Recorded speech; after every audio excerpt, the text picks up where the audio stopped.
موجودہ modern global set up کے اندر اس طرح کی مثال دنیا میں کہیں بھی نہیں ملتی کہ ایک ملک جس نے کسی دوسری ریاست کی زمینوں پر ان کے علاقوں پر قبضہ کیا ہو اور قبضہ کرنے کے بعد اس کو سلامتی کونسل کی قراردادوں کو ایک طرف رکھ کے، اقوام متحدہ کو ایک طرف رکھ کے، بین الاقوامی قوانین کو ایک طرف رکھ کے اس کو لیجٹیمیٹ حیثیت دے دینا، دنیا میں کوئی اس طرح کی مثال آج تک نہیں ملتی۔ اب آ جاتے ہیں کہ اس کے بعد متحدہ عرب امارات نے جب اسرائیل کو تسلیم کیا، اس کے بعد امریکہ نے براہ راست سعودی عرب کو دھمکی آمیز پیغام بھجوایا کہ وہ بھی اسرائیل کو تسلیم کر لے، یہ اس کے حق میں بہتر ہوگا، خطے کے امن کے لیے بہتر ہوگا۔ اس پورے سناریو کے بعد جنرل قمر جاوید باجوہ کا دورہ ہوتا ہے۔ اس دورے سے متعلق بہت زیادہ کیا سرائیاں پاکستان کے میڈیا میں چل رہی تھیں، کچھ لوگ اس کو کشمیر کے معاملے سے جوڑ رہے تھے، کچھ لوگ اس کو شاہ محمود قریشی کے معاملے سے جوڑ رہے تھے۔ ہم نے اس سے پہلی ویڈیوز میں بھی بتایا کہ یہ معاملہ اتنا آسان نہیں، یہ معاملہ اتنا واضح نہیں کہ شاہ محمود قریشی کے بیان کے بعد جنرل قمر جاوید باجوہ کا دورہ ہونا۔ اصل میں یہ جو قمر جاوید باجوہ صاحب کا دورہ سعودی عرب تھا، اس میں اسرائیل سے متعلق پاکستان کی پوزیشن واضح کی گئی، اور اس کے ساتھ ساتھ چونکہ پاکستان کے انٹیلیجنس چیف ISI کے سربراہ جنرل فیض حمید بھی اس دورے میں ساتھ تھے، انہوں نے تمام تر ممکنہ خطرات اور عالم اسلام کے اندر پیدا ہونے والی بے چینی اور نئے ممکنہ اسلامی بلاک سے متعلق سعودی قیادت کو واضح طور پر واضح الفاظ میں ساتھ پاکستان کی پوزیشن کو واضح کرتے ہوئے بریف کیا۔ اب میں آ جاتا ہوں جنرل قمر جاوید باجوہ نے کیا سعودی عرب کی قیادت کے ساتھ اسرائیل سے متعلق تسلیم کیا۔ سب سے پہلے انہوں نے یہ بتایا کہ اگر سعودی عرب اس مرحلے پر، اس سٹیج کے اوپر اسرائیل کو اس پوزیشن میں، یعنی کہ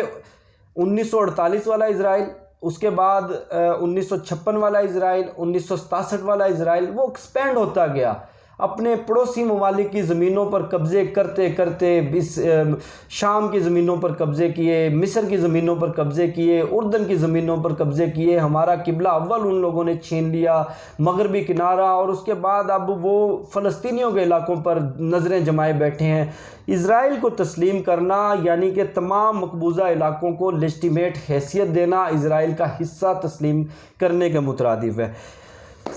پاکستان کے ISI چیف نے واضح طور پر بتا دیا کہ ISI کے پاس یہ اطلاعات ہیں کہ سعودی عرب اگر اس مرحلے پر اس طرح کا کوئی سٹیپ لیتا ہے، کوئی اس طرح کا فیصلہ کرتا ہے، اسرائیل کو تسلیم کرتے ہیں، تو شاہی خاندان کے اندر ایک بہت بڑی بغاوت پیدا ہو جائے گی۔ سعودی عرب کے اندر خانہ جنگی کا خدشہ ہے۔ شاہی خاندان کے نہایت بااثر لوگ آج بھی اس پوزیشن میں ہیں کہ وہ محمد بن سلمان کے خلاف، موجودہ جو سعودی عرب کی قیادت ہے اس کے خلاف ایک بڑی بغاوت کر سکتے ہیں، اور اس بڑی بغاوت کے بعد لازمی بات ہے سعودی عرب اس وقت کئی محاذوں پر الجھا ہوا ہے۔ ایک جانب یمن کے ساتھ براہ راست جنگ، پھر شام کے ساتھ پراکسیز کی صورت میں ایران کے ساتھ سینگ اڑائے ہوئے ہیں، اس کے بعد نیا اسلامک بلاک بننے کے خطرے کا، جو کہ ڈیفینیٹلی پاکستان بھی اس آپشن کو اپنے ذہن میں رکھے ہوئے تھا، اس کے ساتھ ساتھ قطر، ایران، ترکی اور خطے کے دیگر مسلمان ممالک، ملائیشیا، اور یہ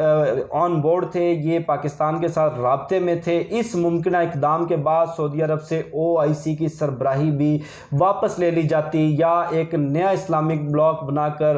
عالم اسلام کو، جو کہ پہلے ہی دو حصوں میں تقسیم ہے، مزید تقسیم در تقسیم کا ہم شکار ہو جاتے۔ اس ممکنہ خطرے سے سعودی عرب، جو کہ ایک عالم اسلام کی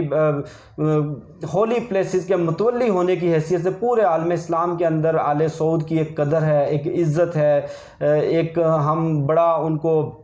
ایک یوں سمجھیں کہ مذہبی نقطہ نظر سے بڑا احترام دیتے ہیں، وہ احترام ختم ہو جانا تھا، وہ قیادت ان کے ہاتھ سے چھن جانی تھی۔ مسئلہ فلسطین اور کشمیر پر سعودی عرب اب فیصلے،